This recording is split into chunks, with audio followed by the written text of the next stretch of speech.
Assalamualaikum warahmatullahi wabarakatuh.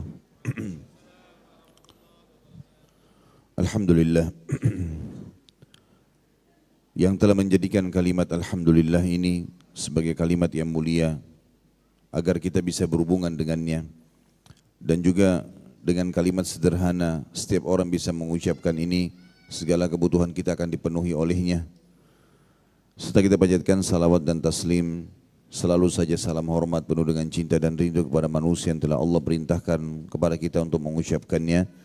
Dan tentu ini karena bentuk iman kita kepada Allah dan juga sekaligus untuk balas jasa dari kebaikan manusia terbaik ini yang telah menghabiskan 23 tahun dari masa hidupnya, 13 tahun di Mekah demi untuk agama ini, dicaci maki, dianggap penyihir, penyamun, puncaknya diusir dari kampung halamannya, dan 10 tahun fase Madinah semuanya dengan penyempurnaan agama sehingga kita bisa merasakan kenikmatan panduan hidup agama Islam.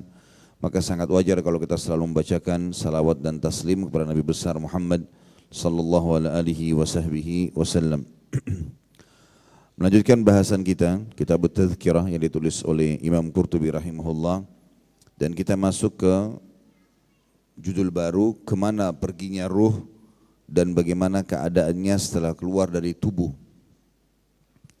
Dimulai dari Abu Al-Hasan Al-Qabisi rahimahullah berkata, madhab yang sahih dan menjadi pegangan Ahlus Sunnah wal Jamaah ialah bahwa ruh itu setelah keluar dari tubuh diangkat oleh para malaikat sampai dihadapkan kepada Allah Subhanahu wa taala. Lalu Allah menanyainya. Jika ruh itu tergolong ke dalam mereka yang mendapatkan kebahagiaan karena imannya, maka Allah menitahkan, bawalah dia dan perlihatkanlah kepadanya bakal tempatnya dalam surga, atau perlihatkan tempatnya di surga. Maka para malaikat pun membawanya masuk ke dalam surga selagi jasadnya dimandikan. Jika jasad orang itu telah dimandikan dan dikafani, maka ruhnya dikembalikan dan dimasukkan di antara kafan dan jasadnya. Oleh karena itu ketika jasadnya dibawa di atas geranda atau keranda, dia dapat mendengar perkataan orang-orang yang baik maupun yang buruk. Dan apabila disolati dan sampai di kuburan, maka ruh itu dikembalikan lagi. Dan orang itu didudukkan sebagai manusia yang bernyawa dan berjasad. Kemudian dua malaikat datang menemuinya untuk mengujinya, sebagaimana akan diterangkan nanti. Artinya makna dua paragraf ini, kalau menurut Abul Hasan Al-Qabisi rahimahullah yang dinukil oleh Imam Qurtubi, ada prosesi keluarnya ruh, kematian, berpisah sementara, kemudian pada saat dia lagi dikafani, dikembalikan ruhnya tapi belum masuk ke jasadnya, masih bersama dengan kafan atau jasad yang dikafani tadi. Kemudian pada saat masuk ke kuburan, menurut pendapatnya adalah dimasukkanlah ruh tersebut juga ke dalam kuburan, lalu ditanyakan. Dari Amr bin Dinar, dia berkata, tidaklah seseorang meninggal dunia melainkan ruhnya ada di tangan malaikat. Mayit itu melihat bagaimana jasad dirinya dimandikan, bagaimana dikafani, dan bagaimana dia dibawa berjalan, lalu dia duduk dalam kuburan. Abu Hamid berkata dalam kitabnya Kashful Ulum Al-Akhirah, atau membongkar semua yang berhubungan dengan akhirat, kurang lebih terjemahnya seperti itu ya.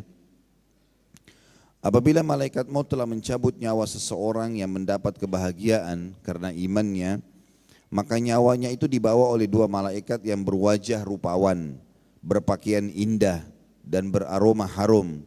Mereka membungkusnya dalam kain sutra surga seukuran batang pohon kurma. Sosoknya tetap sebagai manusia yang tidak hilang akalnya maupun ilmunya yang telah diperolehnya di dunia. Para malaikat membawa nyawa itu naik ke angkasa atau ke langit.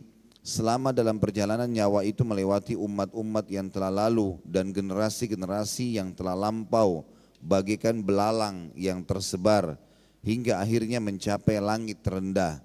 Maka ketua rombongan mengetuk pintu lalu ditanya, siapa kamu? Maksudnya malaikat yang membawa ruh itu akan mengetuk pintu langit dan ditanya oleh malaikat penjaga langit, siapa kamu? Maka penjaga itu pun atau pembawa ruh itu berkata, aku adalah Salsail dan ini yang kubawa adalah fulan, sambil menyebut namanya yang terbaik dan yang paling disukainya. Maka penjaga pintu itu berkata, sebaik-baik orang adalah fulan, karena dia tidak ragu dalam keyakinannya. Khusus sampai paragraf sini, di sini ada perkataan aku adalah Salsail. Sebagian ulama yang menukil atau mendukung riwayat ini yang dinukil oleh Abu Hamid dalam Kashfu Ulumul Akhirah dalam buku beliau mengatakan adalah nama malaikat itu sendiri yang membawa ruh ke langit. Kemudian sampailah rombongan di langit kedua, maka malaikat itu mengetuk pintu dan ditanya siapa kamu, maka penjaga langit pun dari malaikat berkata seperti tadi. Para penjaga pintu berkata, selamat datang fulan, ahlan wa sahlan. Saatnya selamat datang atau selamat bertemu. Dia selalu menjaga sholatnya dengan semua kewajibannya.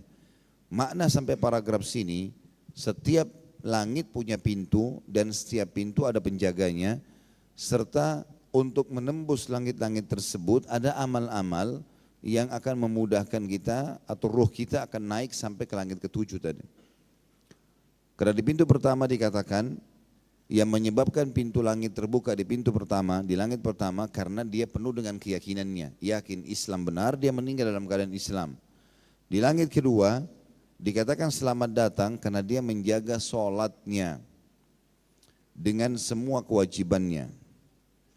Kemudian lewatlah mereka hingga sampai ke langit ketiga. Lalu malaikat itu mengetuk pintu lagi, malaikat rahmah yang membawanya atau kasih sayang yang membawanya. Dan ditanya lagi oleh penjaga pintu langit ketiga, siapa kamu ini? Maka ketua rombongan menjawab, di sini tentu terjemahan kurang tepat ketua rombongan ini ya. Terjemahan yang paling tepat adalah malaikat yang membawa ruh itu. Menjawab seperti jawaban pertama dan kedua, kalau ini adalah fulan bin fulan, digunakan namanya si mayit yang paling baik di dunia. Maka para malaikat pintu langit ketiga menjawab atau mengucapkan selamat datang fulan, dia selalu memperhatikan perintah Allah mengenai kewajiban hartanya dan tidak kikir sedikit pun.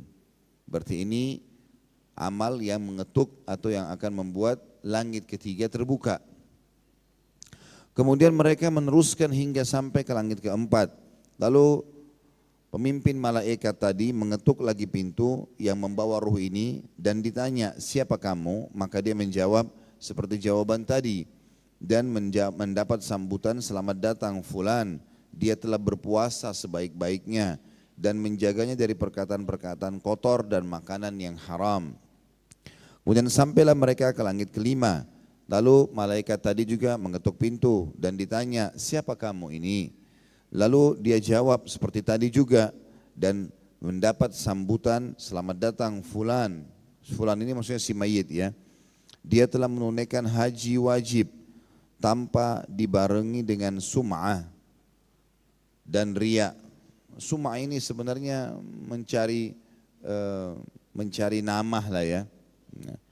Dia dianggap nanti sudah pergi haji ya, dengan kedudukannya. Kemudian sampai ke langit ke-6, ketua rombongan atau malaikat tadi itu mengetuk lagi pintu dan ditanya siapa kamu, maka dia menjawab seperti tadi dan mendapat sambutan selamat datang orang-orang saleh jiwa atau selamat datang orang yang saleh jiwa yang baik dan banyak berbakti kepada kedua orang tuanya. Lalu pintu pun dibukakan untuknya. Akhirnya sampai dia di langit ke-7. Maka malaikat yang membawanya, malaikat rahmah mengetuk pintu lagi dan ditanya, siapa kamu? Oleh penjaga malaikat pintu langit ke-7. Maka dia menjawab seperti tadi dan mendapat sambutan selamat datang fulan. Dia banyak beristighfar saat dini hari, bersedekah secara diam-diam dan menjamin anak-anak yatim. Lalu dibukakanlah pintu. Kemudian lewatlah rombongan itu hingga tiba di Saradiqatul Jalal ya, atau kemah-kemah keagungan. Ketua rombongan mengetuk pintu dan ditanya siapa kamu? Maka dia jawab seperti tadi juga dan mendapat sambutan selamat datang ahlan wa sahlan, hamba yang saleh dan jiwa yang baik. dia banyak beristighfar, beramar ma'ruf dan bernahi mungkar, dan memuliakan orang-orang miskin. Dan mereka terus berjalan dan bertemu dengan para malaikat, semuanya senang menerima kedatangannya dan menyalaminya, sehingga sampailah di Sidratil Muntaha. Lalu malaikat yang membawanya mengetuk pintu dan ditanya, siapa kamu? Maka dia menjawab seperti tadi dan mendapat sambutan, selamat datang fulan, ahlan wa sahlan, amalnya soleh, ikhlas semata-mata karena Allah. Lalu dibukakan pintu. Kemudian mereka melewati lautan api, melewati lautan cahaya, melewati lautan kegelapan, melewati lautan es, lalu melewati lautan embun. Lautan-lautan itu panjangnya masing-masing 1000 tahun perjalanan. Kemudian mereka menembus hijab yang terpasang pada arsy Tuhan yang Maha Pengasih. Hijab-hijab itu sebanyak 80.000 kemah dan mempunyai beberapa balkon. Pada masing-masing kemah ada 80.000 balkonnya, teras maksudnya. Di atas setiap balkon ada 80.000 bulan. Mereka semua bertahlil kepada Allah, bertasbih dan mensucikannya. Andaikan salah satu dari bulan-bulan itu muncul ke langit bumi atau ke langit dunia yang terendah, niscaya dia disembah sebagai Tuhan selain Allah, dan niscaya akan membakar cahaya langit. Artinya saking indahnya ya.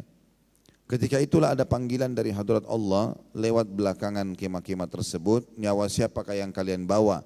Maka para malaikat menjawab, fulan bin fulan. Selanjutnya Allah yang Maha Agung bertitah, dekatkan dia. Kamu adalah sebaik-baik hamba, wahai hambaku. Dan ketika nyawa itu dihadapkan ke hadirat Allah, dia merasa malu dikarenakan beberapa perbuatan tercela dan hina yang telah dia pernah perbuat, sehingga dia mengira dirinya pasti binasa. Namun Allah telah memaafkannya. Tentu sampai di sini, ya, seseorang yang mentahkik buku ini, jadi bukan Imam Qurtubi, karena Imam Qurtubi menulis dan menukil. Ada seseorang yang datang lalu mentahkik dan memberikan footnote mengatakan sampai di sini dia belum menemukan riwayat ini. Jadi butuh penelusuran kembali. Tapi ini Imam Qurtubi nukil, ya, dinukil sebagai informasi. Untuk memastikan semua ini tentu butuh waktu untuk mencari riwayat ini. Tapi kalau kita kembali kepada riwayat yang sahih, maka tidak seperti ini rinciannya. Riwayat yang sahih berbunyi, pada saat baginda Nabi SAW mengantar jenazah seorang sahabat dan sudah dimasukkan ke dalam kuburan, maka Nabi SAW berkata, ketahuilah kalau ruh orang beriman akan meninggal dunia, maka akan datang kepadanya 3 sosok malaikat. 2 malaikat kasih sayang di kiri kanannya membawa kain kafan dari surga, dan 1 malaikat maut yang ada di ubun-ubun kepalanya, sambil mengatakan kepadanya, hai jiwa yang baik, keluarlah kepada rahmat Tuhanmu. Maka ruhnya pun keluar seperti cepatnya air yang keluar dari mulut kendi. Kemudian setelah itu dibawa oleh malaikat rahmat, dibungkus dengan kain kafan dari surga, kemudian dibawalah ke langit. Dan di langit pertama, malaikat ini mengetuk pintu dan penjaga malaikat langit berkata, siapa kamu? Maka dia pun mengatakan, siapa bersamamu, bukan siapa kamu ya. Riwayat ini kan tadi dalam buku kita siapa kamu. Malaikat itu ditanya. Kalau di yang riwayat yang sahih, yang sudah pasti, itu tidak dikatakan seperti itu, tapi dikatakan siapa yang bersamamu. Maka disebutlah namanya fulan bin fulan, namanya si mayit yang paling baik di dunia. Kemudian malaikat pun membukakan pintu, begitu terus sampai langit ke-7. Dan semua malaikat di langit 1 sampai langit 7 berharap ruh ini lewat di sisi mereka. Karena kata Nabi SAW, ruh itu mengeluarkan bau yang lebih wangi daripada bau kasturi. Dan mudah-mudahan termasuk kita insya Allah ini. Kemudian setelah itu riwayat ini diringkaskan atau ringkas saja. Tidak ada seperti tadi sampai mengetuk Sidratul Muntaha, tapi sampai ke langit ke-7. Kemudian terdengar suara dari langit mengatakan, catatkan hambaku ini termasuk penghuni surga. Ya, Allah berfirman, dan kembalikan dia di dunia, di sana saya ciptakan, di sana pula saya akan bangkitkan. Maka ruhnya diturunkan bersamaan jasadnya diantar di dalam liang lahat. Jadi artinya ditunggu jasad tersebut dimasukkan liang lahat, kemudian baru ruhnya dimasukkan lagi ke liang lahat tersebut. Kemudian setelah itu 3 langkah mereka jalan, dia masih bisa mendengarkan suara sendalnya, dan setelah itu datang malaikat mendudukkan dia lalu menanyakan ya pertanyaan yang sudah masyhur, siapa Tuhanmu, ya siapa nabimu, apa kitabmu. Kemudian dibukakanlah bagi dia, setelah itu dia jawab, lalu dibukakan bagi dia pintu neraka. Dia ketakutan melihat neraka tersebut. Tetapi malaikat mengatakan, lihatlah dari apa Allah haramkan dirimu. Karena kau beramal saleh beriman maka tidak jadi masuk di sini. Ditutup, dibuka pintu surga dengan segala macam fasilitasnya. Dia pun kagum. Maka malaikat berkata, ini tempat kamu sekarang. Lalu dia berdoa mengatakan, ya Allah cepatkan waktu karena aku ingin masuk ke dalam surgaku. Lalu datang di sebelahnya orang yang tampan, yang wangi, yang bersih. Dan dia kagum melihat orang itu. Maka dia mengatakan, saya amal solehmu yang akan menemani kau sampai hari kiamat. Lalu terdengar suara mengatakan, bentangkan kuburan hambaku ini seluas pandangan matanya. Dan bukakanlah jalan menuju ke surganya setiap pagi dan petang. Sehingga kata Nabi SAW, sampailah padanya bau wanginya surga. Dia tidak masuk ke dalam, tapi dia melihat. Dan melihat ini sudah sebuah nikmat, apalagi kalau masuk ke dalamnya. Maka jadilah kuburannya taman dari taman surga, kata Nabi SAW. Gara-gara kejadian tadi. Kalau orang fasik atau orang kafir sebaliknya, akan datang kepadanya sosok malaikat 3, di kiri kanannya malaikat penyiksa, di kubur-kubur kepalanya malaikat maut yang mengatakan, hai jiwa yang busuk, keluarlah kepada murka Tuhanmu. Lalu ruhnya tidak mau keluar, berantakan di tubuhnya. Kata Nabi SAW, lalu malaikat menarik dengan keras dari ubun-ubun kepala, seakan-akan bulu domba yang dibasahkan lalu dililitkan di pohon berduri dan ditarik dengan keras sehingga berantakanlah bulu domba tersebut. Lalu kemudian pada saat dia sudah keluar, belum sesaat keluar ditangkap oleh malaikat penyiksa, 2 di kiri kanannya yang bawa kain kafan dari neraka, lalu dibawa ke langit. Baru di langit pertama sudah ditolak oleh para malaikat karena ruh tersebut mengeluarkan bau lebih busuk daripada bau bangkai. Lalu kemudian terdengar suara dari langit mengatakan, catatkan hambaku ini termasuk penghuni neraka dan kembalikan dari dunia, di sana saya ciptakan, di sana pula saya akan bangkitkan. Maka bersamaan jasadnya diantar, dimasukkanlah juga ruh tersebut. Begitu masuk ke dalam kuburan, 3 langkah mereka jalan masih didengar suara langkah kakinya. Kemudian malaikat duduk, datang dan mendudukkan dia lalu menanyakan, siapa Tuhanmu, apa nabi, siapa nabimu, apa kitabmu. Dia tidak bisa menjawab, dia hanya mengatakan, saya hanya mengikuti apa yang orang ucapkan. Maka dibukakan baginya pintu surga, dia kagum, dia suka. Malaikat bilang, lihat dari apa kamu haramkan dirimu sendiri. Lalu kemudian dibukakan pintu neraka dan dikatakan, ini tempat kamu sekarang, tidak ada lagi tempat lari selainnya. Maka dia berkata, ya Allah, jangan cepatkan waktu karena aku tidak ingin masuk ke nerakaku. Lalu datang orang di sebelahnya, buruk tampangnya, baunya busuk, ya. Maka mengatakan dan sambil mengatakan kepadanya, aku adalah amal burukmu yang akan menemani kau sampai hari kiamat. Kemudian Allah mengutus kepadanya malaikat yang tidak punya penglihatan dan pendengaran, yang membawa sebuah besi. Kalau seluruh jin dan manusia bersatu untuk membalikannya, mereka tidak akan mampu. Kemudian dihantamkan ke kepala si mayit, maka hancurlah dia. Begitu terus sampai hari kebangkitan, maka jadilah kuburannya lubang dari lubang neraka. Melihat riwayat yang sahih tadi yang baru kita sampaikan, dan kalau dihubungkan dengan apa yang disampaikan di sini, memang hadis ini yang sekarang tadi kita sudah bacakan, ada beberapa hal yang perlu ditelusuri. Seperti tadi, nama malaikat ya, yang disebutkan, aku adalah Salsail. Ya, dan nama ini masih sangat asing, ya, belum biasa didengar. Ini butuh penelusuran tentunya. Mudah-mudahan insya Allah nanti saya coba telusuri kembali riwayat ini. Kemudian juga tentang masalah adanya 80.000 bulan yang ada di bawah arsy-Nya Allah atau di Sidratil Muntaha. Ya. Kita lanjutkan, demikianlah kata beliau. Sebagaimana diriwayatkan dari Yahya bin Aksum Al-Qadi, bahwasanya dia ditampakkan dalam mimpinya setelah meninggal. Maka dia ditanya, apa yang Allah lakukan terhadapmu? Yahya bin Aksum ini adalah salah satu qadi, hakim di negeri Syam, terkenal dengan kesolehannya. Dinukil kisahnya pada saat dia meninggal, sempat dia dalam mimpi seseorang, dia datang. Sempat ditanya, ya, bagaimana keadaan anda? Lalu dia mengatakan, atau apa yang Allah telah lakukan terhadapmu? Lalu dia menjawab, dia maksudnya Allah menyuruhku menghadap ke hadiratnya. Jawab Yahya menerangkan, kemudian berfirman, hai orang tua buruk, kamu telah melakukan begini dan begini. Aku berkata, wahai Tuhanku, bukan begitu yang telah engkau ceritakan mengenai dirimu. Jadi apa yang telah aku ceritakan mengenai diriku, hai Yahya? Ya, maksudnya di sini terjadi pembicaraan antara seorang hamba dengan Tuhannya.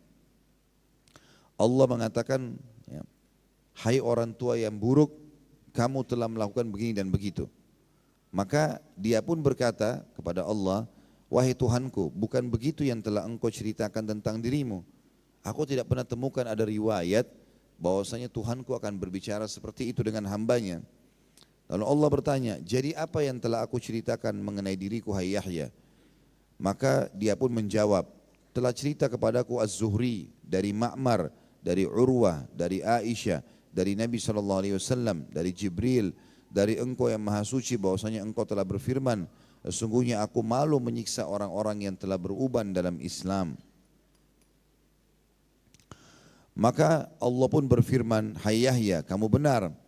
Benar pula Az-Zuhri, Ma'mar, Urwah, Aisyah, Muhammad dan Jibril, dan sungguh aku ampuni kamu. Ini sebuah riwayat, juga di situ ditulis footnote nomor 1. Di atas sudah disebutkan pembicaraan mengenai ini, maksudnya pernah ada disebutkan riwayat yang mirip dengan ini. Ya.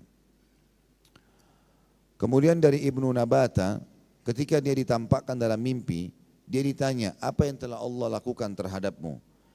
Maka dia pun menjawab, Allah telah menyuruh aku menghadap ke hadiratnya. Jawab Ibnu Nabata menerangkan, lalu dia berfirman, kamu orang yang lancar bicara, sampai orang mengatakan alangkah fasihnya dia. Maka aku katakan, maha suci engkau, sesungguhnya aku telah menyifati engkau. Maksudnya aku telah meyakini keberadaanmu. Allah berfirman, katakan apa yang kamu katakan di dunia.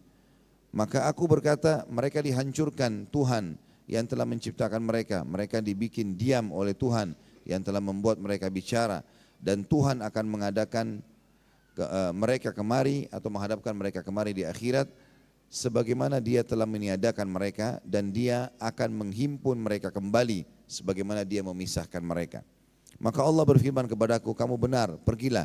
Sesungguhnya aku benar-benar telah mengampuni kamu. Ini riwayat. Jadi sampai sini paragraf 2 kisah tentang orang ini yang sudah meninggal adalah kisah yang dinukil. Ya. Tapi karena kita kajian kitab Bapak Ibu sekalian, maka saya harus baca semuanya. Nanti kita akan berikan kesimpulan di akhir ya. Jadi kajian kitab memang kita harus membaca semuanya, nanti akan kita telusuri tentang kesahihannya, penguat riwayatnya, atau pendapat ulama yang berhubungan dengan masalah statement seperti ini. Dan ini memang cukup banyak kita temukan kalau dalam kisah para salafus saleh, banyak di antara mereka yang sudah meninggal kemudian datang di mimpi orang lain. Ya. Seperti kisah tentang istrinya Harun al-Rashid. Dia rutin sekali bersedekah, baik itu membiayai orang pergi haji, orang jihad, bahkan dia pernah membangun bendungan air Zam-Zam di wilayah antara Arafah ke Muzdalifah untuk memberikan minum seluruh jemaah haji. Dan zaman dulu tidak ada ledang air kayak kita sekarang, jadi menggunakan unta dengan kendi-kendi yang besar lalu diisi gitu. Maka dia pun meninggal dan sebelum dia meninggal orang banyak berbicara. Pada saat dia meninggal orang banyak bicara mengatakan orang ini di surga karena banyak sekali amal solehnya. Kemudian ponakan dia yang sering dia bantu dan sangat dekat dengan dia mimpi ketemu sama tantenya ini. Lalu dia bertanya, apa yang telah Allah lakukan dengan engkau hai tanteku? Maka istrinya Harun Rashid mengatakan, sungguh seluruh amal yang pernah saya kerjakan hancur dan musnah. Tidak satu pun diterima oleh Allah. Maka kata keponakannya, bagaimana dengan biaya jemaah haji? Bagaimana dengan biaya jihad? Bagaimana dengan penampungan air Zam-Zam antara Arafah dan Muzdalifah? Maka kata dia, semuanya saya lakukan riya. Lalu ponakannya tanya, lalu bagaimana keadaanmu sekarang? Kata dia, Allah telah mengampuni aku dengan amal-amal wajib yang pernah aku kerjakan dan sholat malam yang aku kerjakan tanpa ada manusia melihatnya. Ini dinukil dan masyhur di kisah ini di kalangan para ulama. Juga ada kisah yang lain, ada 2 orang sahabat yang saling janji satu sama yang lain, kalau siapapun yang meninggal lebih dulu memohon kepada Allah untuk datang dalam mimpi temannya. Maka pada saat itu pun salah satunya meninggal dan temannya mimpi benar bertemu dengan yang sudah meninggal ini. Dan pada saat itu ditanyakan kepada dia, apa yang sudah Allah lakukan padamu? Dia mengatakan Allah sudah memaafkan kesalahanku dan menerima amal-amalku. Lalu kemudian temannya yang masih hidup melihat di leher sebelah kanannya ada bercak berwarna hitam. Maka dia pun tanya temannya yang sudah meninggal, apa itu?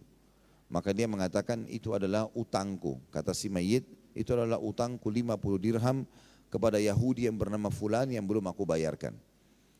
Maka ambillah di ruang tamu rumahku dan bayarkanlah kepadanya.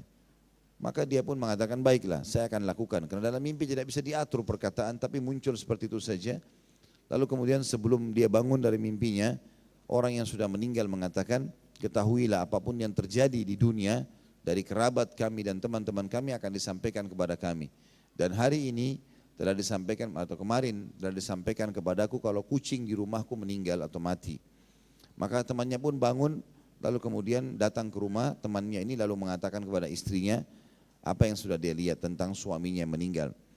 Lalu kemudian diperiksa ternyata ditemukan betul ada uang 50 dirham di ruang tamunya. Kemudian juga sisa tambahannya yang lain adalah dia mendatangi Yahudi betul terbukti dan ternyata dia tanyakan sebelum tinggalkan rumah tersebut, apakah ada sesuatu yang terjadi di rumah kalian? Kata perempuan istri yang menjanda ini dari temannya dia mengatakan tidak ada apa-apa kecuali kucing kami meninggal kemarin. Dan ada sekian banyak kisah-kisah yang dinukil seperti ini. Tentu kisah seperti ini karena dia bukan riwayat sebuah hukum, dia adalah kisah yang dinukil. Ada kemungkinan benar, ada kemungkinan tidak, gitu kan. Jadi dia didatangkan hanya untuk menguatkan saja. Kalau memang sebenarnya ruh itu, karena yang mau dimaksudkan di sini adalah seperti judulnya, kemana ruh ya, pada saat dia keluar dari tubuh. Itu yang ingin ditekankan oleh Imam Qurtubi. Dia keluar, dia ke langit, lalu kembali ke alam barzah atau di kuburan. Juga dinukil dari Mansur bin Ammar bahwa dia ditampakkan dalam mimpi. Maka ditanya, apa yang telah Allah lakukan kepadamu? Lalu dia menjawab, dia Allah menyuruh aku menghadap ke hadiratnya. Jawab Mansur, lalu berfirman, bawa apa kamu datang kepadaku hai Mansur? Lalu kata Mansur, membawa 36 kali haji. Tapi dia Allah menolak. Sambil berfirman, tidak ada yang aku terima satupun, tegasnya. Kemudian dia bertanya pula, bawa apa lagi kamu datang kepadaku hai Mansur? Lalu aku menjawab, membawa 360 kali khatam Al-Quran. Namun juga Allah menolaknya. Kemudian dia bertanya pula, bawa apa lagi kau kepadaku hai Mansur? Maka aku menjawab, aku datang membawa kepadamu, aku datang kepadamu membawa engkau ya Allah, maksudnya imanku kepadamu. Maka Allah SWT berfirman, sekarang barulah kamu benar-benar datang kepadaku, pergilah aku telah mengampunimu. Di antara manusia ada yang ketika baru sampai di kursi sudah mendengar seruan tolak dia, maksudnya di arsy-Nya Allah. Dan ada pula yang ditolak ketika baru akan sampai ke wilayah hijab-hijab tadi. Adapun yang sampai kepada Allah Subhanahu wa taala hanyalah orang-orang yang telah mengenalnya. Sampai sini tentunya yang dinukil oleh Imam Qurtubi berhubungan dengan ruhnya orang beriman. Dan saya sudah bahasakan tadi teman-teman sekalian, karena ini beda buku maka kita akan bacakan semuanya. Dan untuk menyimpulkan semua paragraf tentang orang beriman ini, kita datangkan tadi riwayat yang sahih. Kalau memang ruh akan keluar dari jasad dan juga akan bertemu dengan Allah Subhanahu wa taala walaupun belum melihat zatnya Allah.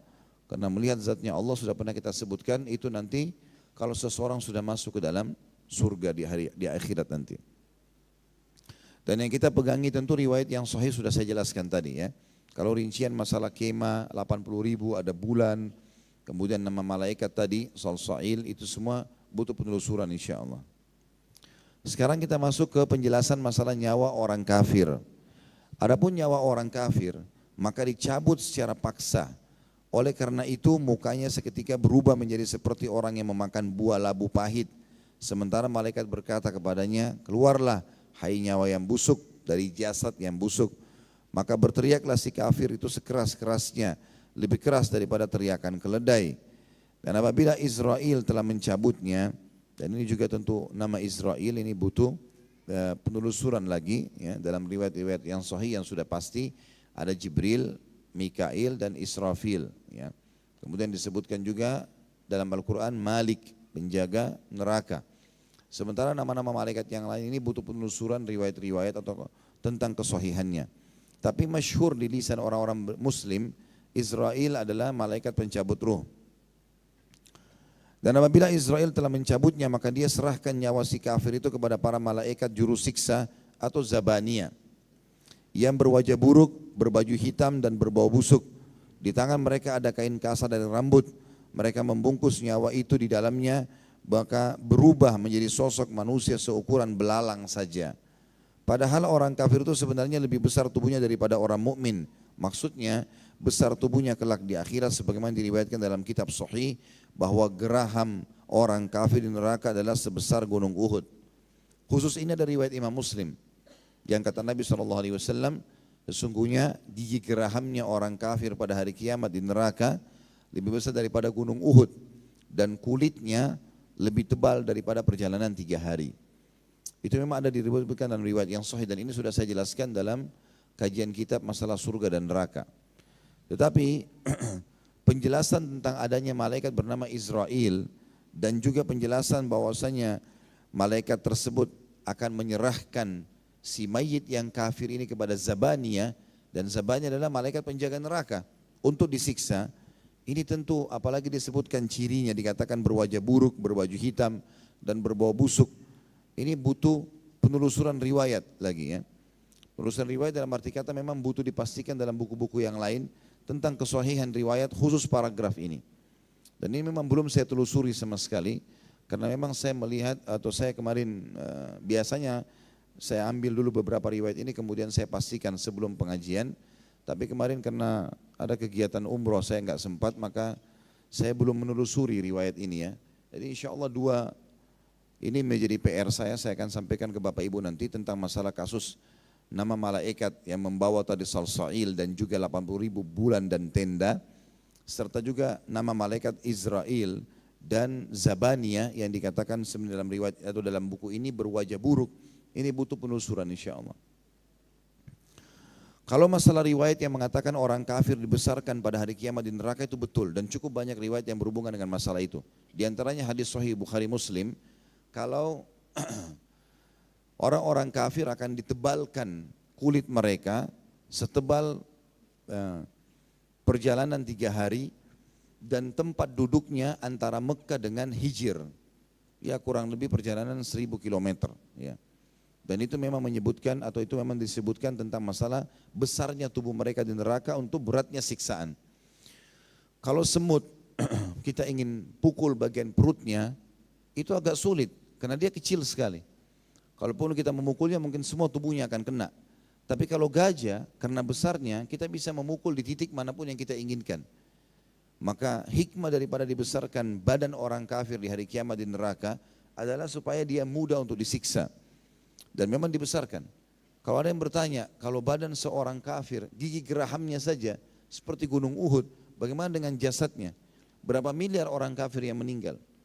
Bagaimana luasnya neraka?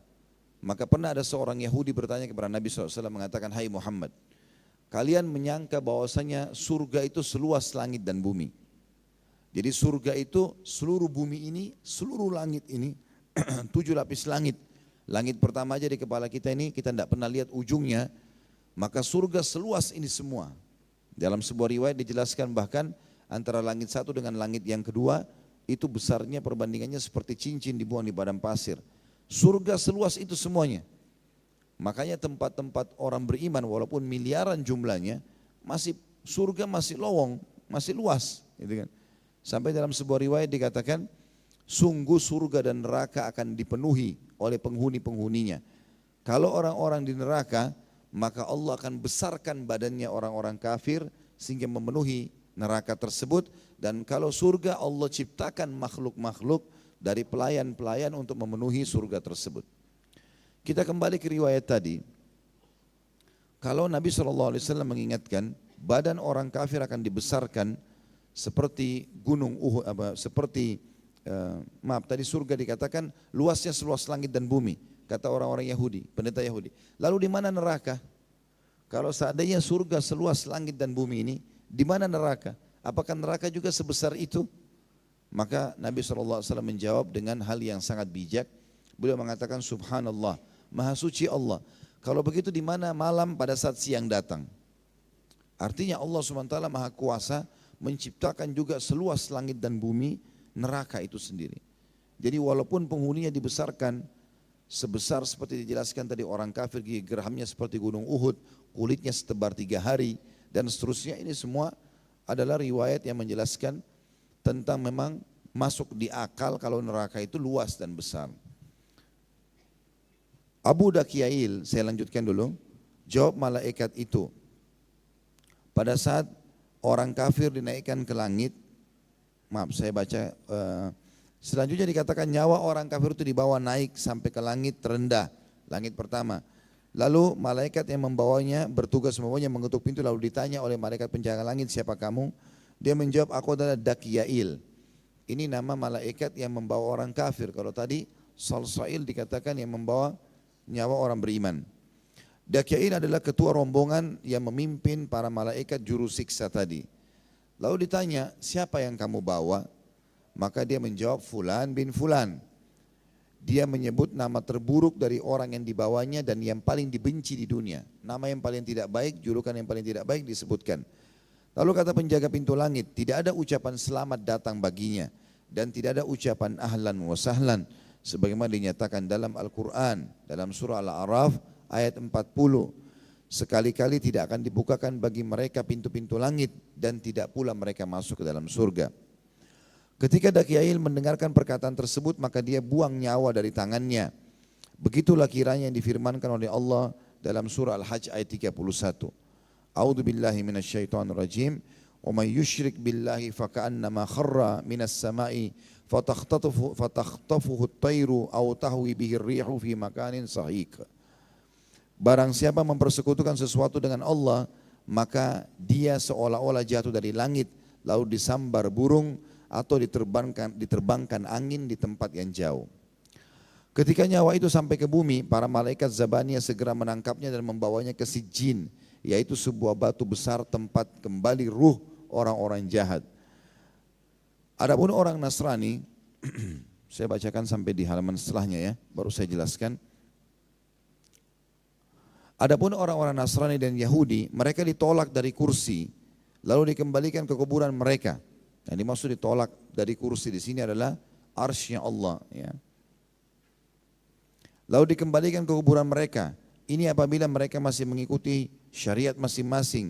Karena dengan mengikuti syariatnya berarti nyawa mereka sempat menyaksikan pemandian maupun penguburan jasadnya sendiri. Sedangkan orang musyrik sama sekali tidak dapat menyaksikan peristiwa tersebut karena dia dijatuhkan langsung pada saat itu ke dalam siksaan. Adapun orang munafik dia seperti orang yang kedua tadi, maksudnya orang musyrik, yakni ditolak dalam keadaan dimurkahi dan diusir lalu dikembalikan ke lubang kuburnya. Sedangkan orang mukmin yang lalai, orang muslim yang lalai, mereka berbeda-beda nasibnya. Ada di antara mereka yang ditolak justru oleh sholat yang telah dia lakukan. Karena orang yang melalaikan sholat dan tidak menunaikan dengan sempurna adalah seperti halnya pencuri. Di waktu sholatnya dilipat seperti kain usang. Lalu dihantamkan ke wajahnya. Sesudah itu sholatnya sendiri naik seraya berkata, semoga Allah menyanyiakanmu sebagaimana kamu telah menyanyiakanku. Khusus riwayat ini sudah ditelusuri tapi ini hadis yang lemah. Hanya memang ada hadis yang lain, riwayat yang lain berbunyi, kalau seseorang nanti ditimbang amalnya pada hari kiamat, maka akan ditemukan sholatnya atau diperiksa sholatnya. Kalau sholatnya itu bagus, ya, aman, maka selamatlah dia. Kalau tidak, maka akan diremuk seperti kain yang lusuh, lalu dilemparkan ke wajahnya dan tidak berguna bagi dia. Ada yang ditolak oleh zakatnya sendiri, karena dia berzakat hanya karena ingin dikatakan fulan suka bersedekah, atau barangkali menyalurkannya kepada para wanita, dan ia memang pernah kami lihat semoga Allah melindungi kita dari nasib yang menimpahnya. Maksudnya Imam Qurtubi mengatakan ada riwayat yang menjelaskan ada orang amal solehnya bisa membantu dia naik ke langit. Tapi ada orang-orang muslim yang lalai. Dari orang munafik, orang musyrik sudah kita jelaskan. Orang muslim yang lalai tidak seperti itu. Amal-amalnya malah menolak dia dan amalnya tetap naik ke langit. Lalu melaporkan kepada Allah Subhanahu Wa Taala kalau sebenarnya orang ini tidak layak untuk menerima atau menjadikan saya sebagai penyebab dia masuk ke dalam surga. Jadi dia ditolak oleh amalnya sendiri. Dan ada yang ditolak juga oleh puasanya karena hanya berpuasa dari makan saja dan tidak berpuasa dari perkataan. yakni perkataan keji dan semua perkara yang merugikan. Maka dari itu bulan Ramadan muncul lalu memalingkannya. Ada lagi yang ditolak oleh hajinya, karena dia berhaji hanya supaya dikatakan fulan itu haji, atau dia berhaji dari harta yang kotor. Dan ada lagi yang ditolak karena kedurhakaannya, atau karena amal-amal kebaikan lainnya yang hanya diketahui oleh para ulama yang mengerti rahasia-rahasia muamalah dan bagaimana cara membersihkan amal yang semestinya dilakukan semata-mata karena Allah Subhanahu wa taala. Pengertian-pengertian seperti di atas telah diterangkan dalam athar-athar dan khabar-khabar. Contoh misalnya khabar yang diriwayatkan oleh Muadz bin Jabal radhiyallahu anhu tentang ditolaknya amal-amal dan yang lainnya. Tinggal 3 paragraf insya Allah saya bacakan, saya akan terangkan setelah ini dan memberikan beberapa contoh. Ketika nyawa telah dikembalikan lagi ke jasad dan dia dapati jasadnya telah diangkat untuk dimandikan, maka apabila telah hampir usai dimandikan, dia duduk di kepalanya sampai kepalanya itu dimandikan. Dan manakala mayit sudah dimasukkan ke dalam kafan, maka nyawa itu menempel pada dada dari luar kain. Ia teriak keras-keras, "Cepatlah kalian bawa aku kepada rahmat Allah, yakni rahmat yang andaikan kalian tahu maka bawa aku menuju kepadanya." Setelah diberitahu akan bernasib celaka, maka dia berkata, "Perlahanlah kalian, jangan cepat-cepat membawaku kepada azab yang andaikan kalian tahu betapa dahsyatnya azab yang kalian bawa aku menuju kepadanya." Ketika dimasukkan ke dalam liang kubur, lalu ditimbun tanah, maka kubur itu berseru kepadanya, "Dulu kamu bersenang-senang di atas punggungku, sekarang kamu bersedih di dalam perutku. Dulu kamu makan bermacam-macam makanan, sekarang kamu menjadi makanan ulat dan cacing di dalam perutku." Dan masih banyak lagi kata-kata kecaman lainnya sampai tanah diratakan. Lalu datanglah seorang malaikat yang bernama malaikat Ruman memanggilnya.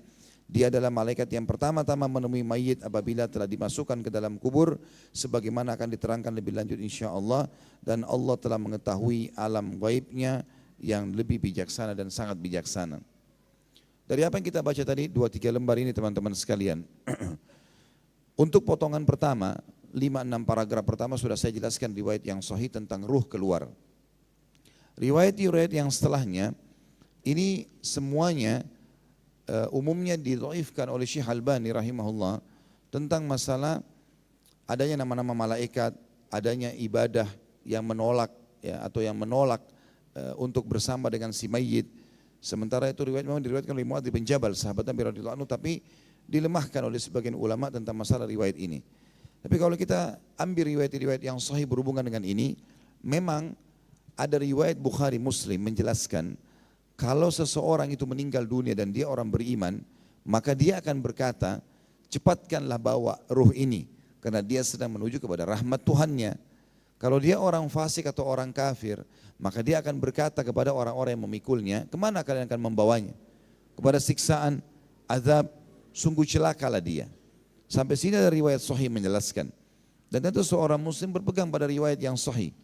Yang penting adalah kita mengetahui dan meyakini kita akan meninggal dunia dan ada prosesi malaikat bertemu dengan kita dan kemudian dibawa ruh itu untuk dilaporkan kepada Sang Pencipta Allah Subhanahu wa taala. Ini tentu berhubungan dengan masalah kasus ruh keluar dari jasad. Ada pelajaran-pelajaran yang harus kita ambil teman-teman sekalian berhubungan dengan masalah keluarnya ruh ini.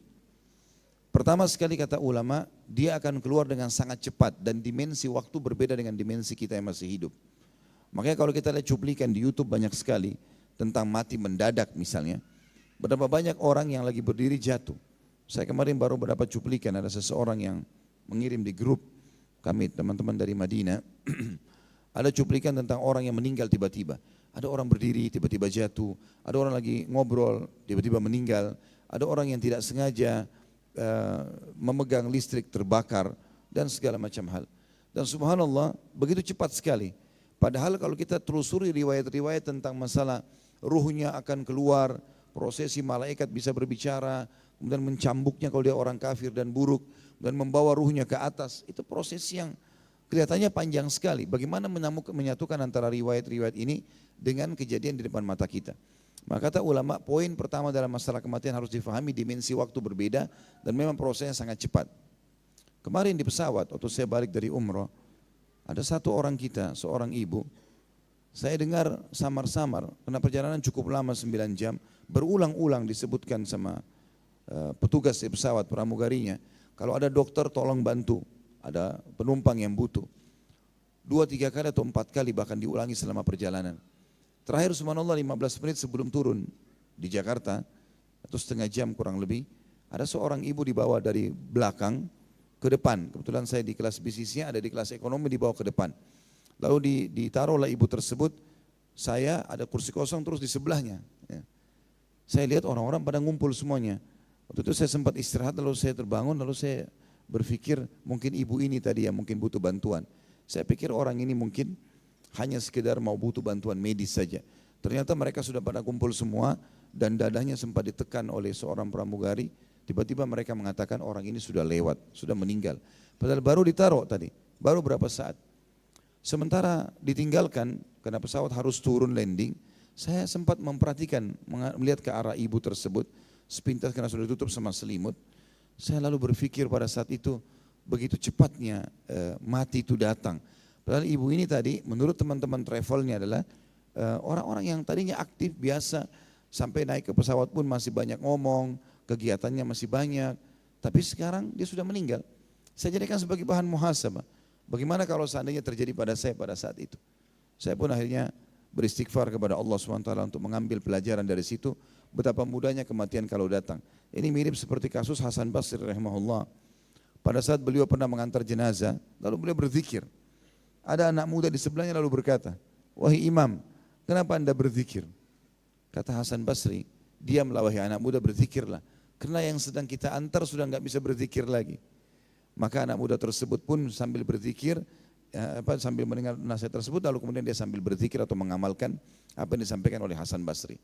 Kita ambil pelajaran daripada kasus ruh keluar dari jasad ini adalah bagaimana seseorang meyakini itu akan terjadi dan seorang mukmin harusnya hati-hati karena setiap saat bisa terjadi pada dia, tidak ada sesuatu yang menghalangi. Apakah dia sehat, dia sakit, dia tua atau dia muda, bisa terjadi setiap saat. Ya, ini bisa semua terjadi setiap saat dan setiap orang harus siap untuk itu. Dijelaskan di pasal setelahnya masalah cara mati yang berbeda-beda dan masing-masing orang menghadapi dengan kondisi yang berbeda-beda. Di antaranya berfirman atau dalam firman Allah, di sini mungkin kita akan buka Al-Quran karena ada beberapa ayat yang tidak dijelaskan atau ditulis oleh penerbit lafaz Al-Qurannya. Kalau ayat yang pertama tentang orang-orang beriman diwafatkan oleh para malaikat yang baik-baik, tampangnya baik, badannya wangi, ya. Itu disebut dalam surah An-Nahl ayat 32. A'udzu billahi minasyaitonir rajim. Alladzina tatawaffahumul malaikatu thayyibin. Ini bisa kita buka dulu surah An-Nahl ayat 32. Saya ulangi baca ayatnya. A'udzu billahi minasyaitonir rajim. Alladzina tatawaffahumul malaikatu thayyibin yaquluna salamun alaikum udkhulul jannata bima kuntum ta'malun. Itu lanjutan ayatnya. Dan orang-orang yang diwafatkan dalam keadaan baik oleh para malaikat dengan mengatakan kepada mereka salamun alaikum, keselamatan buat kalian, masuklah kalian ke dalam surga itu disebabkan apa yang telah kalian kerjakan.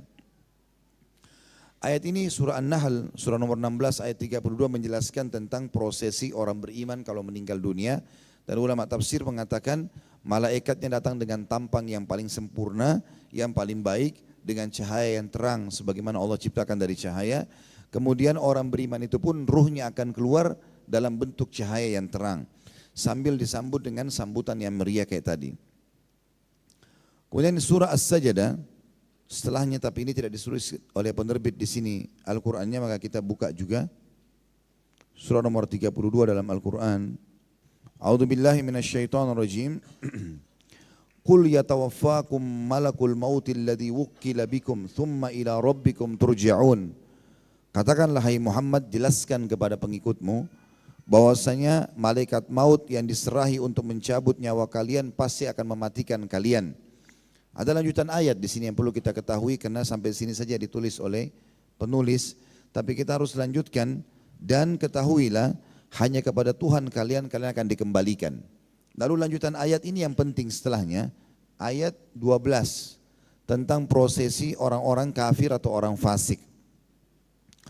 Walau tara idil mujrimuna nakisu ru'usihim inda rabbihim Rabbana absarna wa sami'na farji'na na'mal salihan inna muqinun. Dan jika sekiranya kalian melihat mereka orang-orang yang berbuat dosa itu menundukkan kepala di hadapan Tuhan mereka, seraya mereka berkata, ya Tuhan kami telah melihat dan mendengar, maka kembalikanlah kami ke dunia, kami akan mengerjakan amal soleh, sesungguhnya kami adalah orang-orang yang yakin sekarang. Ayat yang kedua tadi surah Sajdah ini menjelaskan tentang prosesi keluarnya ruh oleh malaikat maut. Tapi itu ayat 11, ayat 12 menjelaskan ini adalah keterangan masalah orang fasik ataupun orang kafir. Jadi ternyata Allah subhanahu wa ta'ala memperlihatkan buat mereka bagaimana beratnya siksaan sehingga mereka minta dikembalikan ke dunia. Dan ini berarti memang ada pembicaraan, ada suara mereka keluar. Tapi kita yang masih hidup tentu tidak bisa mendengar masalah itu.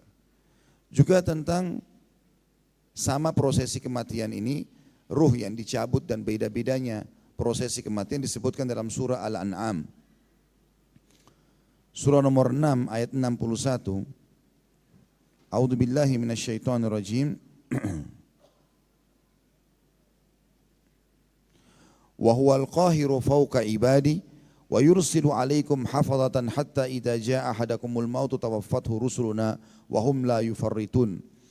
Dan dialah Allah yang telah mempunyai kekuasaan tertinggi di atas semua hamba-hambanya dan diutusnya kepada kalian malaikat-malaikat penjaga. Sampai sini tentu masalah kita masih hidup, semua kita punya malaikat penjaga yang mengingatkan tentang kebaikan-kebaikan.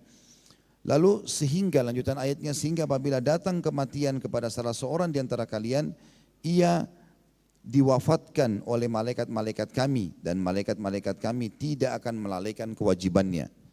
Jadi dua ayat pertama tadi menjelaskan orang beriman kalau meninggal seperti apa. Ayat yang keduanya tadi Sajdah menjelaskan orang kafir. Lalu ayat Al-An'am menjelaskan kalau malaikat-malaikat ini baik orang beriman ataupun orang kafir dan fasik, mereka tidak akan terlambat sama sekali dalam mencabut ruh. Dikatakan di situ malaikat-malaikat kami tidak akan melalaikan kewajiban. Yang dimaksud juga dengan la yufarritun adalah mereka tidak terlambat, sangat cepat dalam mencabut ruh itu. Juga dalam surah An-Nahl, kita kembali surah nomor 16 tadi, ayat 28,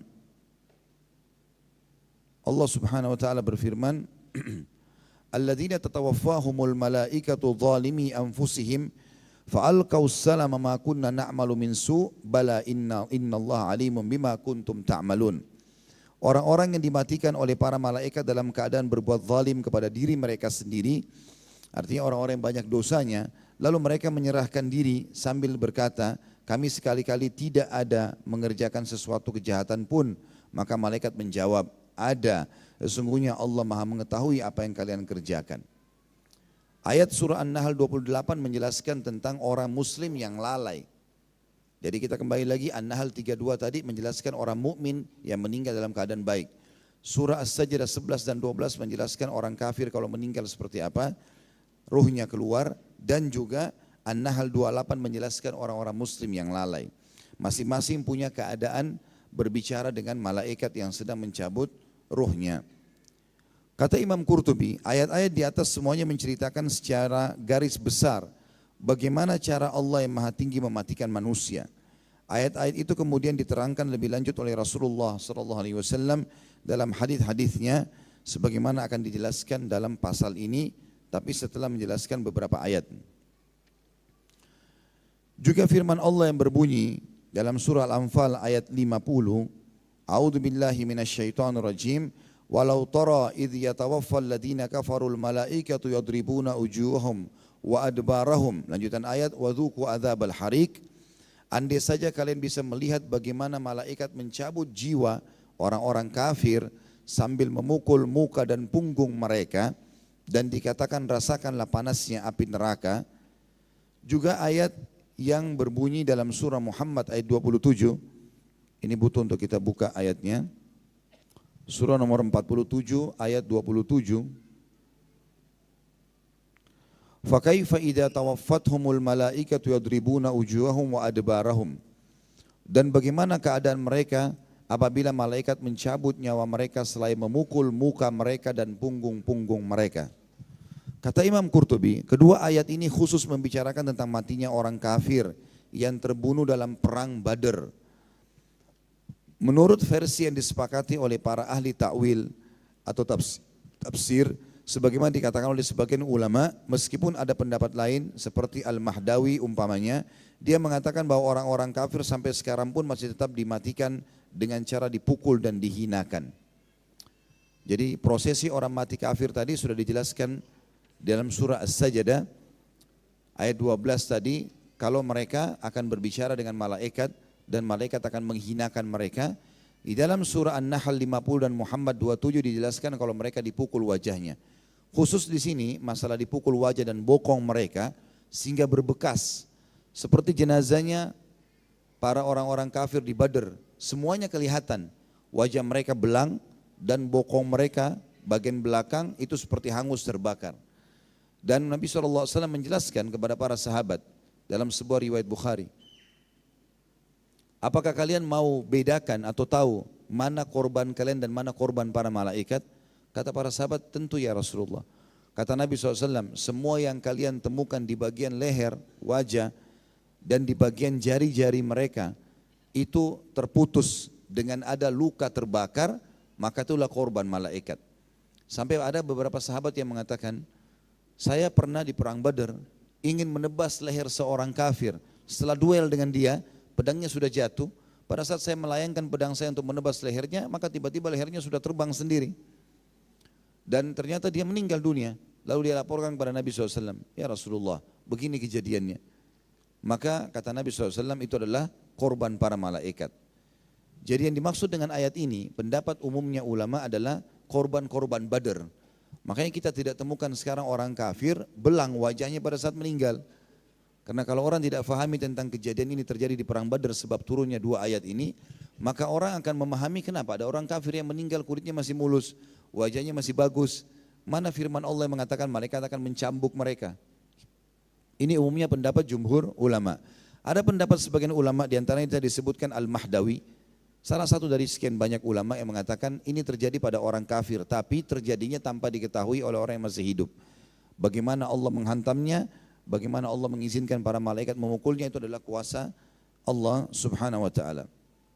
Kata beliau, sementara itu Muslim meriwayatkan atau Imam Muslim dalam sebuah hadis yang panjang, Abu Zamil menceritakan dari Ibnu Abbas radhiyallahu anhu, dia berkata, tak kala ada seorang laki-laki dari kaum muslimin berusaha keras mengejar seorang laki-laki dari kaum musyrikin yang ada di depannya, tiba-tiba dia mendengar suara pukulan cambuk di angkasa dan suara seorang penunggang kuda berseru, cepatlah, hai Haizum. Tiba-tiba dia melihat orang musyrik yang ada di depannya tadi telah roboh terlentang. Dia memeriksanya, ternyata telah terpotong hidungnya dan terbelah mukanya. Dia memeriksanya, ternyata telah terpotong hidung dan mukanya akibat pukulan cambuk. Maka orang-orang menyaksikan peristiwa itu semuanya. Lalu seorang sahabat Ansar menemui Rasulullah SAW untuk melaporkan kejadian itu. Maka Nabi SAW bersabda, kamu benar, itu adalah bantuan dari langit kedua. Maksudnya dari Allah SWT, malaikat yang datang. Pada hari itu kaum muslimin berhasil membunuh 70 orang kafir dan menawan 70 orang lainnya, dan seterusnya sebagaimana dituturkan oleh Abu Zamil. Maksudnya terjadi di perang Badr. Jadi ayat-ayat yang menjelaskan tadi terjadi di perang Badr. Banyak di antara korban mereka kelihatan wajahnya hitam dan bokongnya terbakar, ya, jari-jarinya terputus. Jadi pendapat yang paling kuat sebenarnya menjelaskan tentang ayat ini terjadi pada perang Badr saja, yang lainnya tidak. Karena banyak korban juga orang-orang kafir setelah peperangan ini seperti perang Hunain misalnya, dan juga ada perang Bani Mustaliq, ya, ada perang-perang yang lain, itu tidak disebutkan kalau korban-korban orang kafir seperti ini keadaannya. Seperti korban yang dibunuh juga oleh Ali bin Abi Thalib pada saat perang Ahzab, ada di situ jenazahnya.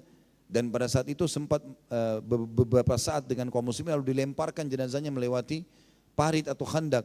Tapi tidak ada riwayat yang menjelaskan kalau wajah mereka merah atau menghitam dan terbakar sebagaimana ayat tadi menjelaskan itu. Berarti yang lebih kuat pendapat di sini adalah memang terjadi hanya pada korban Badr saja. Dan memang di Badr ini dihadiri oleh para malaikat, dan malaikat punya peran. Satu-satunya peperangan yang dihadiri oleh malaikat hanya Badr, yang hadir dan ikut berperang hanya Badr saja. Perang yang lain di zaman Nabi SAW ada malaikat hadir seperti perang Hunain tapi tidak ikut berperang. Di antaranya kisah tentang Abdullah bin Mas'ud radhiyallahu anhu. Beliau orangnya kecil sekali, kurus. Ya, saking kecilnya dan kurusnya, satu waktu pernah Abdullah bin Mas'ud naik di atas sebuah pohon kurma dan tertiup angin karena angin kencang. Zaman dulu orang kalau mau lihat adakah kafilah datang dari jauh, mereka naik ke atas pohon kurma. Ibnu Mas'ud naik ke atas pohon kurma, di sahabat di bawah lagi nunggu berita, ada enggak kafilah kelihatan dari jarak jauh. Ternyata angin cukup kencang sehingga betisnya Ibnu Mas'ud radhiyallahu anhu kelihatan. Abdullah bin Mas'ud masyhur, mungkin teman-teman sering baca hadisnya dari Abdullah bin Mas'ud. Orang perawi hadis yang cukup banyak, sekian ribu hadis yang diriwayatkan oleh dia. Rupanya tersingkap betisnya dan saking kecilnya sampai sahabat tertawa melihat kecilnya betisnya Ibnu Mas'ud, jadi kurus sekali. Lalu kata Nabi SAW, apakah kalian menertawakan betisnya Ibnu Mas'ud, sementara kedua betisnya ditimbangan pada hari kiamat lebih berat daripada gunung Uhud. Kejadiannya, pada saat Ibnu Mas'ud masuk di perang Badr, dia menawan Abbas bin Abdul Muttalib radhiyallahu anhu. Nanti dia masuk Islam, waktu itu belum masuk Islam. Dia ikut berperang di Badr karena dia diperintahkan oleh sukunya. Makanya kata Nabi SAW kepada para sahabat, kalau kalian temui Abbas di medan perang jangan ada yang bunuh, karena dia keluar hanya karena dipaksa oleh kaumnya. Lalu pada saat itu Abbas orangnya seperti Umar bin Khattab, kalau naik di kuda, duduk di kuda kakinya bisa sampai di tanah. Jadi saking tingginya 2 meter sekian. Dipegang oleh Abdullah bin Mas'ud, ditawan Abdullah bin Mas'ud. Abdullah bin Mas'ud pegang tangannya, maka Abbas teriak-teriak pada saat itu, kesakitan. Semua orang menyaksikan. Lalu kemudian berkatalah ya, orang-orang, hai Abbas, ada apa denganmu? Badan sebesar ini, kamu teriak karena dipegang oleh Ibnu Mas'ud yang sekecil itu? Maka kata Abbas, demi Allah seakan-akan tanganku akan patah. Maka Ibnu Mas'ud sempat tertawa melihat kejadian tersebut. Karena memang dia tahu tangannya 2 cukup memegang satu tangan Abbas. Gitu. Tapi dua-dua tangannya bisa dipegang dan kesakitan. Gitu.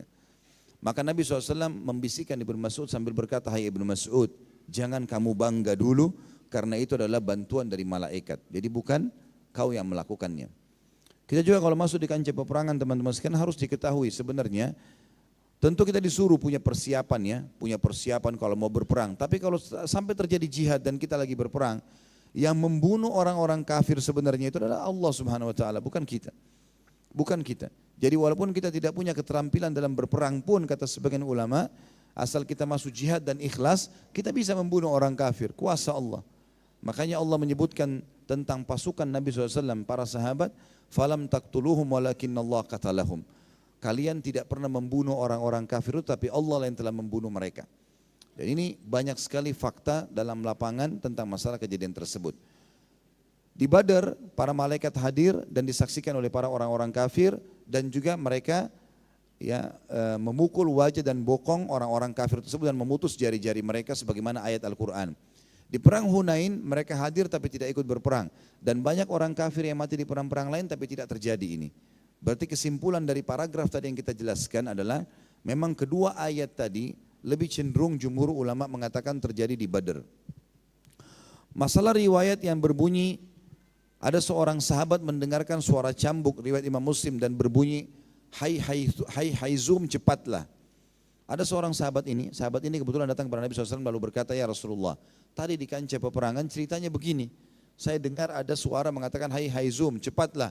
Lalu kemudian seorang kafir tiba-tiba hidungnya dan wajahnya jadi belang dan hidungnya terputus.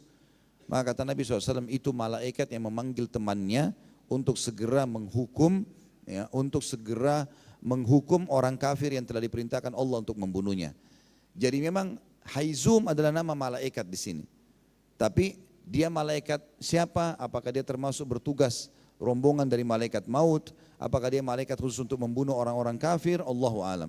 Tapi ada nama malaikat Haizum dan ini riwayat sahih beda dengan riwayat tadi yang sudah disebutkan sebelumnya yang belum ada pensahihan atau pencarian tentang masalah kesahihannya. Baik, paragraf terakhir dalam bahasan kita tadi ini tentang masalah bagaimana cara mati adalah firman Allah SWT surah Al-An'am ayat 93.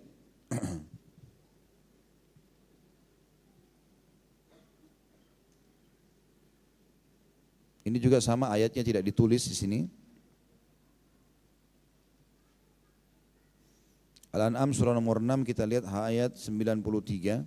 A'udzubillahi minasyaitonirrajim.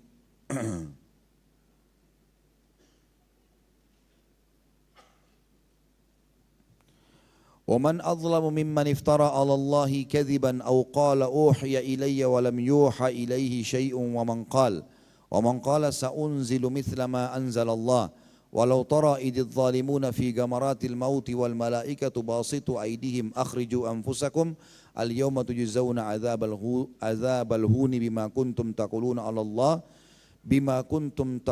عَلَى اللَّهِ غَيْرَ الْحَقِّ وَكُنْتُمْ عَنْ آيَاتِهِ تَسْتَكْبِرُونَ.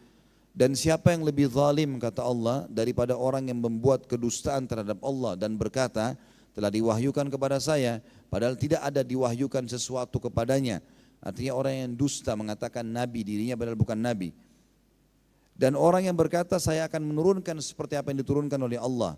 Alangkah dahsyatnya sekiranya orang-orang seperti ini.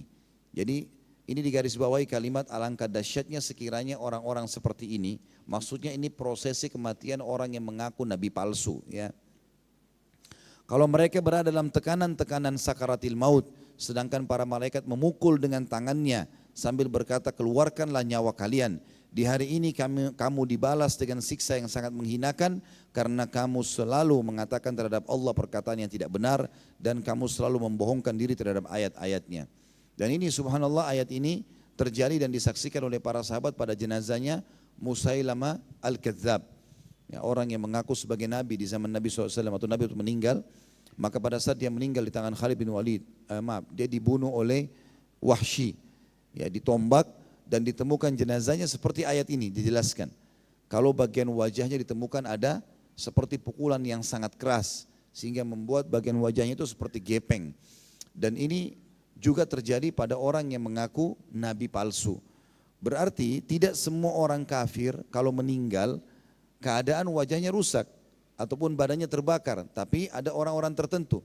Selain korban Badar juga akan terjadi bagi siapapun yang mengaku nabi palsu. Kalau di zaman sekarang pun ada, maka pasti prosesi jenazahnya atau jasadnya akan ditemukan hal yang sama. Akan ada pukulan yang keras di bagian wajah yang menggambarkan tentang siksaan yang diberikan kepada dia. Ya, Allahu a'lam. Baik, ada pertanyaan? Belum ada.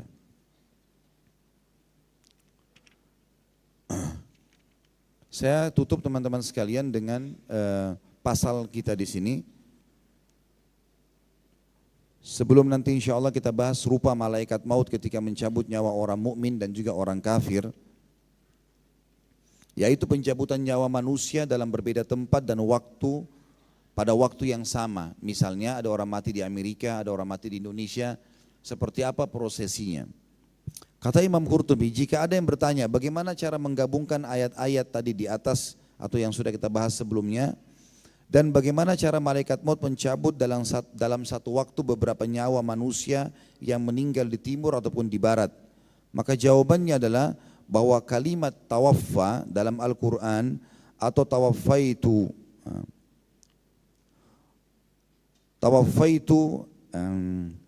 ad-daina atau istaufaitu ad-daina, artinya saya memegang atau menerima hutang tanpa menyisakan sedikit pun darinya. Dan terkadang kata tawaffa yang dikatakan dalam Al-Quran, idh yatawaffal ladina kafaru, pada saat malaikat mewafatkan orang-orang kafir. Kalimat wafat itu dari bahasa Arab bisa diambil dari kalimat tawaffaitu daina, artinya aku telah melunasi utangku dan tidak menyisakan sedikit pun. Dan kata tawaffa juga dikaitkan dengan malaikat maut karena dia yang melakukan langsung pekerjaan ini. Terkadang dikaitkan juga dengan para pembantu-pembantunya karena mereka yang melaksanakannya, dan terkadang dikaitkan dengan Allah Subhanahu wa taala sebagaimana dalam firman Allah dalam surah Az-Zumar ayat 42. A'udzu billahi minasyaitonir rajim. Allahu yatawaffal anfusa hina mautiha. Allah memegang jiwa ketika matinya. Juga dalam firman yang lain surah Al-Hajj, dan dialah Allah yang telah menghidupkan kamu kemudian mematikan kamu. Juga dalam surah Al-Mulk, ayatnya mirip semuanya ini. Allah telah menjadikan hidup, mati dan hidup sebagai ujian buat kalian. Jadi malaikat yang disuruh melakukan satu pekerjaan pada hakikatnya dia hanya melaksanakan apa yang diperintahkan Allah. Bisa saja Allah subhanahu wa ta'ala memerintahkan malaikat maut atau para pembantunya mencabut itu. Pendapat sebagian ulama mengatakan malaikat maut, ya, yang dinamakan malaikat maut, dia adalah pemimpin para malaikat khusus masalah tugas mencabut ruh. Kalau satu waktu ada orang 1 juta orang meninggal karena terjadi gempa, tsunami, ya, atau peperangan, maka berarti malaikat maut itu menugaskan para orang-orang yang ada di bawahnya. Atau yang dimaksud dengan malaikat maut adalah kelompok. Seperti juga malaikat pencatat amal, karena semua manusia ada pencatat amalnya. Maka ada kelompok malaikat yang mencatat amal, ada kelompok malaikat yang mencabut ruh, ya, ada kelompok malaikat yang meniupkan ruh di rahim manusia atau di rahim seorang perempuan. Karena kalau perempuan yang hamil seluruh dunia misalnya sekian ribu orang, maka harus di waktu yang bersamaan ada peniupan ruh. Semua ini pendapat yang kedua mengatakan adalah nama kelompoknya. Al-Kalabi menerangkan malaikat maut mencabut nyawa dari jasad lalu menyerahkannya kepada malaikat rahmah. Jika dicabut nyawa seorang mukmin dan jika nyawa seorang mukmin diberikan kepada malaikat rahmah. Jika orang kafir maka diserahkan kepada malaikat azab atau penyiksa. Pengertian ini yang diterangkan dalam sebuah hadis Al-Bara yang nanti akan dibahas insyaAllah.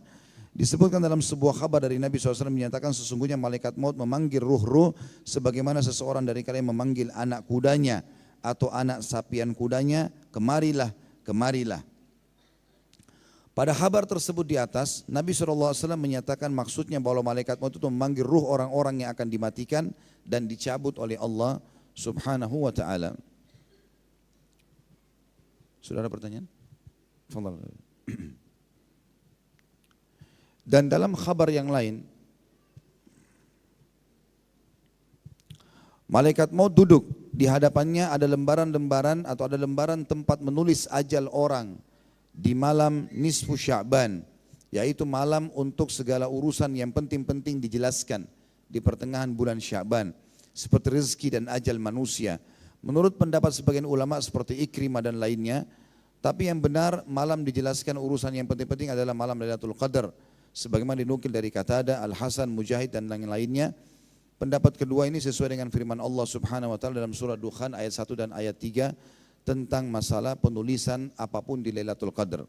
Sampai sini paragrafnya yang dimaksud adalah malaikat maut bisa saja mencabut dengan bertugas sendiri mencabut semua, atau menugaskan para pembantu-pembantunya, atau dia duduk lalu kemudian melihat daftar tulisan orang-orang yang akan dicabut nyawanya. Kemudian malaikat maut pun memanggil satu persatu mereka sehingga berkumpul nyawa tersebut lalu ditarik sekaligus dengan cara dikeluarkan secara serentak. Menurut Ibnu Abbas bahwa Allah membuat keputusan-keputusan di malam nisfu Sya'ban lalu menyerahkan kepada para malaikat yang akan mengurusnya di malam Lailatul Qadar. Berarti Ibnu Abbas menggabungkan antara dua pendapat. Yang dimaksud juga di sini adalah malam nisfu Sya'ban atau malam Lailatul Qadar, malaikat maut duduk lalu menerima daftar nama-nama orang yang akan mati. Kemudian memanggil mereka atau memanggil ruh-ruh tersebut lalu kemudian menyatukan dan menarik sekaligus semuanya. Ini makna paragraf sampai tadi yang kita bacakan. Sahdan berkata, apabila usia manusia atau usia orang yang akan dicabut nyawanya telah habis, maka gugurlah dari Sidratul Muntaha selembar daun di mana nama orang itu tertulis. Daun itu gugur dan jatuh persis pada lembaran yang ada di tangan malaikat maut tadi. Dengan demikian maka ketahuilah bahwa umurnya telah habis, ajalnya telah tiba dan jatah makanannya juga sudah terputus. Dan menurut kabar lainnya, malaikat maut ada di bawah arsy dan lembaran-lembaran orang yang mati berjatuhan kepadanya. Adapun yang dimaksud lembaran itu adalah daun-daun Sidratul Muntaha. Wallahu a'lam. Ya, ini yang disampaikan sampai sini tentunya. Baik, begitu saja Bapak Ibu sekalian. Mohon maaf kalau ada yang salah dan kalau ada benar pasti dari Allah Subhanahu wa taala. Subhanakallahumma bihamdika asyhadu an la ilaha illa anta astaghfiruka wa atubu ilaik. Wassalamualaikum warahmatullahi wabarakatuh.